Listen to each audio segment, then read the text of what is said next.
À la une ce soir, le désordre dans la commune d'Adjamé. Le pont Liberté est impraticable à l'heure de pointe. Toujours en Côte d'Ivoire, des opérateurs économiques turcs au secours des personnes vivant avec un handicap. Ils ont fait un don à la Fondation d'appui pour le développement durable et économique de Mankono. Enfin, Ebola en Sierra Leone, une centaine de personnes ont été placées en quarantaine à la suite de la mort d'une jeune femme. Bonsoir à tous et merci d'être avec nous ce soir pour cette nouvelle édition. Tout d'abord, la deuxième réunion du Conseil conjoint des chefs coutumiers et des anciens de Côte d'Ivoire et du Libéria. La rencontre s'est tenue aujourd'hui à Guiglo, dans l'ouest du pays, en présence du président de la République, Alassane Ouattara, et de son homologue libérien, Ellen Johnson Sirleaf. Au menu, les problèmes de sécurité, de développement et de réconciliation dans les régions frontalières ivoiro-libériennes. Retour dans le district d'Abidjan. Il est bien difficile de circuler dans la commune d'Adjamé et l'un des axes à problème est le pont Liberté. Sur cet ouvrage, on constate régulièrement des embouteillages, surtout à l'heure de pointe. Situation due à la fois aux mauvaises manœuvres des minicars, appelés communément Baka, et au mauvais stationnement de certains véhicules.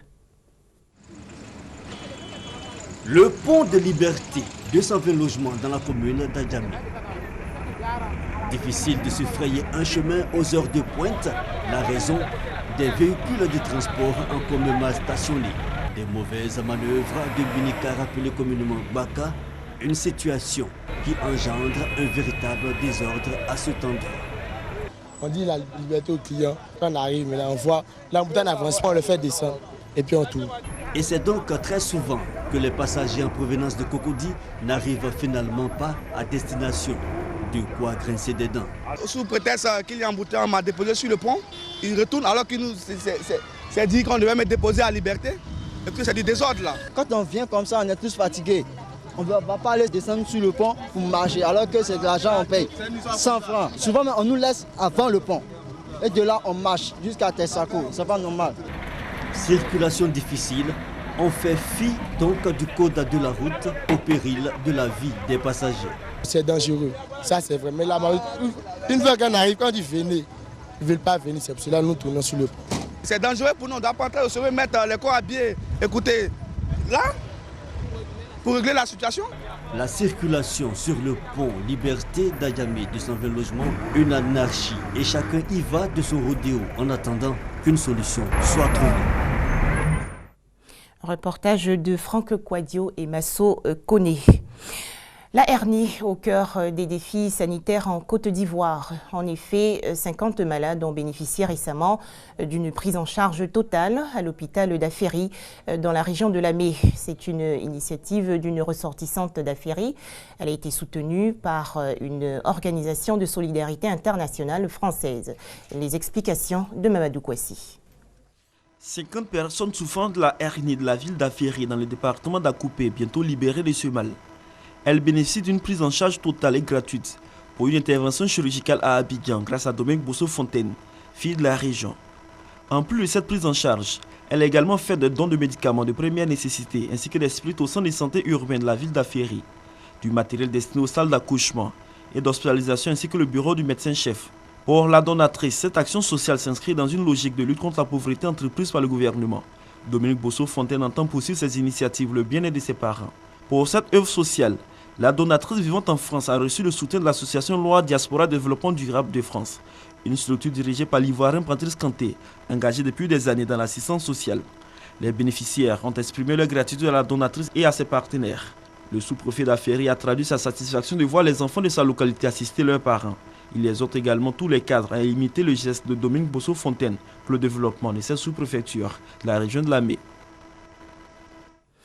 Santé toujours, cette fois en Sierra Leone. Environ 109 personnes susceptibles d'avoir été en contact avec le nouveau cas d'Ebola ont été placées en quarantaine. Et selon les autorités sanitaires, 28 cas présentent un fort risque de contamination. Les précisions de Thomas Guessambi et Roger Appé. 109 personnes susceptibles d'avoir été en contact avec le nouveau cas d'Ebola en Sierra Leone. Une étudiante décédée mardi dernier ont été placées en quarantaine. Des mesures de prévention mises en place par les autorités sierra-léonaises pour éviter la propagation du virus. La phase initiale de la réponse était d'assurer que ceux identifiés soient contactés et séparés du reste de la communauté. Donc, ces derniers jours, nous nous sommes concentrés là-dessus, assurer que tout contact soit évité. Cependant, pour l'enquête sur comment et où elle a contracté le virus, ou si oui ou non les résultats parce qu'ils sont contestés, si oui ou non ils sont en effet vrais ou pas.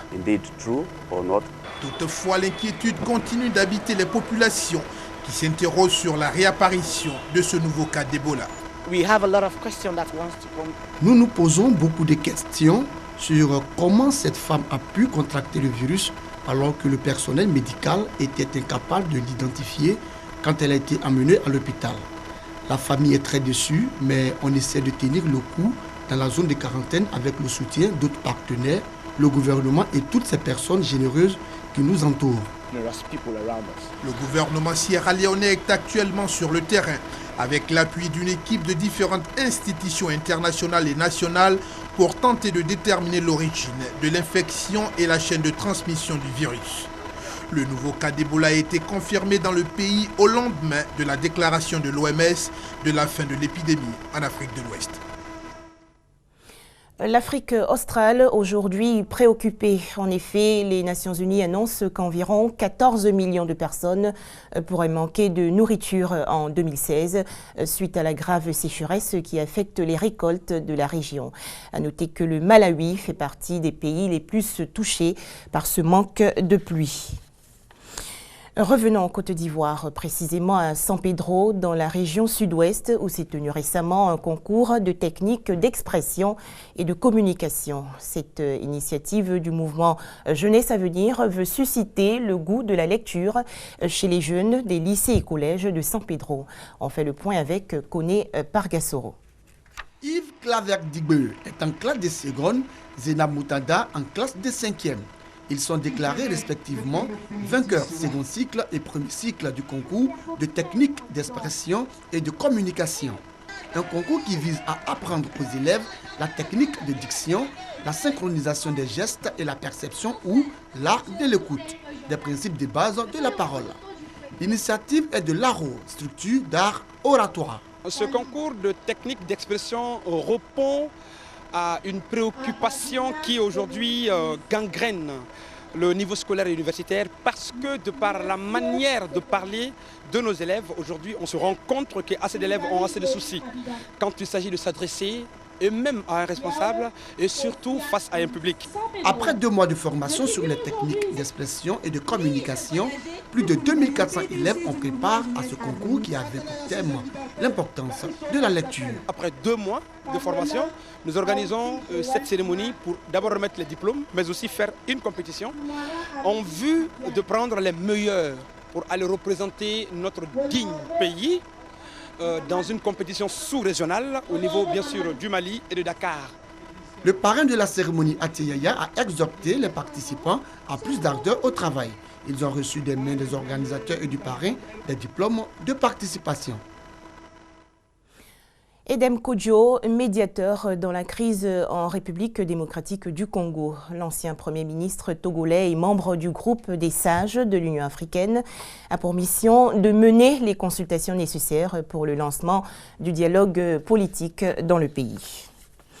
Encore une attaque de Boko Haram dans le sud-est du Niger. Au moins 6 militaires nigériens ont été tués et 5 autres blessés par l'explosion d'une mine au passage de leur véhicule dans la région de Difa, frontalière du Nigeria. Attentat de Paris, les suites de l'enquête. Un Belge d'origine marocaine est lié directement à certains auteurs des attaques du 13 novembre dernier, a été arrêté la semaine dernière au Maroc. Selon les enquêteurs, cet homme aurait rejoint dans un premier temps le Front Al-Nosra, branche syrienne de Al-Qaïda, avant d'être enrôlé par l'État islamique. En France, un plan d'urgence contre le chômage. Il a été présenté aujourd'hui par le président François Hollande. Ce programme orienté sur la formation et l'apprentissage comprend également des aides à l'embauche.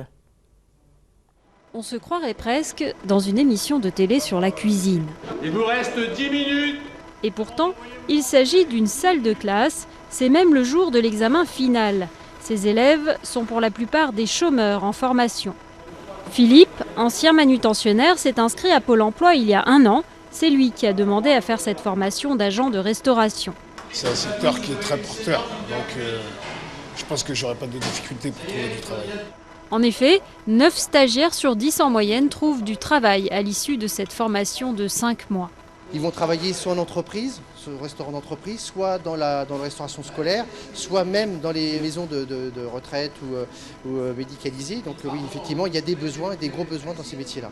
Autre secteur en manque de main-d'œuvre, le génie climatique. Tout ce qui tourne autour du froid, des climatiseurs au frigo en passant par les congélateurs. Sofiane était préparateur de commandes dans la grande distribution, mais le métier ne lui plaisait plus. J'ai décidé de changer, voilà. Et j'avais pas les diplômes pour pouvoir prétendre à une autre activité. Donc j'ai décidé de rentrer dans une formation. Le gouvernement s'est fixé comme objectif de former 500 000 chômeurs de plus cette année. La France a du retard en la matière. Elle ne forme qu'un chômeur sur 10. C'est 2 fois moins qu'en Allemagne et même 3 fois moins qu'en Norvège. Doubler ce nombre de demandeurs d'emploi qui peuvent accéder à une formation nous semble évident. Les métiers évoluent très très vite.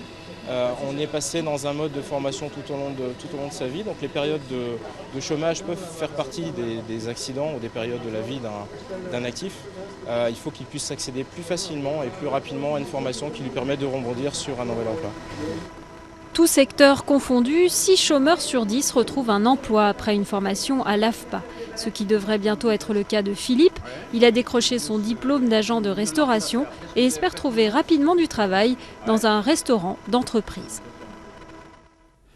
Et c'est la fin de ce journal. Merci de votre aimable attention.